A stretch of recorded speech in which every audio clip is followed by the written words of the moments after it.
როდის დადგება კენჭისყრაზე მერის თანამდებობაზე ყოფნა არ ყოფნის საკითხი საკრებულოს თავმჯდომარის ხდომის თარიღი ჯერ არ დაუდგენია.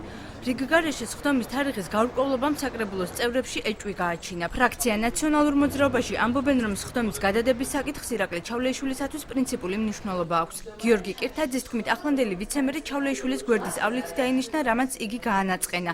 მაღალ სახელმწიფო წრეებში კი საერთო კანდიდატზე ვერ თანხმდებიან. ყველაფერი იცის ძალიან კარგად. სიტუაცია არის ზუსტად შემდეგი. ირაკლი ღარიბაშვილმა გადაწყვიტა, რომ ქალაქის მერი გამხდარიყო გია ერმაკოვი. მაგრამ გურმან დუმბაძეს არ მოეწონა ეგ ამბავი, რაც შეეხება ირაკლი ჩავლეიშვილს, მას უბრალოდ ეწყინა, რომ მას არც კი კითხეს, ისე გადაწყვიტეს ეგ ამბავი. ალბათ ეხლა ყველა საინტერესო რამდენხანს გაძლებს ირაკლი ჩავლეიშვილი და მეც თქვენსავით ველოდები რამდენხანს გაუძლებს ირაკლი ჩავლეიშვილი ზეწოლას. ერმაკოვმა უნდა შეასრულოს მერის მოვალეობა, იქიდან გამომდინარე, რომ მისი ცნობადობა აიწევს ქალაქში, რადგან ის უკვე მოახლოებული თვითმმართველობის არჩევნებზე იქნება ქართული ოცნების წარმომადგენელი. ეს არის ერთი ჯგუფისთვის და საკრებულოს თავმჯდომარეთვის მიუღებელი.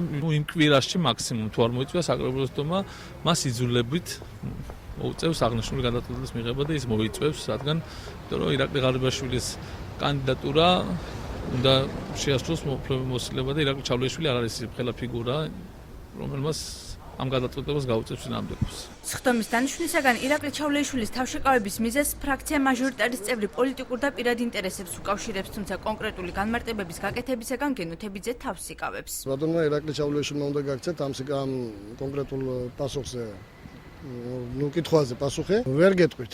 შეიძლება იყოს პოლიტიკური, შიგაპოლიტიკური, შეიძლება იყოს კონკრეტულად პიროვნული, ან შეიძლება იყოს მოუცვლელობის მიზეზი. აჭარის მთავრობის თავმჯდომარისათვის მთავარი ქალაქში დაგეგმილი სამუშაოების შეუფერხებლად წარმართვა, ხოლო ვინ დახარჯავს ბიუჯეტს არჩილ ხაბაძისათვის არსებითად მნიშვნელოვანი არ არის. ის პროცესები, რაც დაწყებულია, გათვლილია ბიუჯეტით და მთელი წლის განმავლობაში გაწერილია, უნდა გახორციელდეს გეგმა ზომიერად. ჩვენთვის ეს არის მნიშვნელოვანი. ეხლა ვინ გააგრძელებს, რომელი ვიცემერი, ვის დაეკისრება საკრებულოს თავმჯდომარისგან, ან დაკმაყოფილდება თუ არა მერის ეს განცხადება, საკრებულოს გადასაწყვეტია და საკრებულოს თავმჯდომარის. როგორც აღმოჩნდა, ირაკლი ჩავლეიშვილის ხდომას იმ დრომდე არ ჩანიშნავს, ვიდრე საკრებულოს თითოეული წევრის პოზიციას არ გაიგებს. ამისთვის კი, როგორც თავად ამბობს, კონსულტაციებს კოლეგებთან აქტიურად გადის. ჩავლეიშვილი აცხადებს, რომ ჯემალ ანანიძე ნებისმიერი გადაწყვეტილების შემთხვევაში მერად დარჩენას არ აპირებს. ქალაქს კი მისი თქმით ხელმძღვანელი სჭირდება. ჩვენ უნდა შევუყრიბოთ რიგარეშეს, რომელზეც 13 დეპუტატი მინიმუმ რომ კონდეს ქორუმი. ამ 13 დეპუტატიდან 8-მ უნდა დააკმაყოფილოს მისი გადადგომა. ამიტომ, როდესაც არის ასეთი საკითხები, ჩვენ არ გვინდა ახლა არც საკრებულოს წევრებს უნდა უხერხულობაში ჩაიგდოს თავი. მე წინასწარ გავდივარ კონსულტაციას და ვკითხულობ, ვინ რა პოზიციაზეა, იმიტომ რომ რიგარეშე საკრებულოს თომა რომ მოვიწვიო და შემდეგ საკრებულოს წევრებმა არ მისცეს მერს თანხმობა და მერმა შემდეგ ეს უფლება გამოიყენოს არ მოვიდეს სამსახურში, ცოტა ახლა სასაცილო მდგომარეობაში ვიგდებთ თავს და ამიტომ მე მინდა მყარი ქორუმი და მე მინდა ვიცოდე საკრებულოს წევრები რას ფიქრობენ.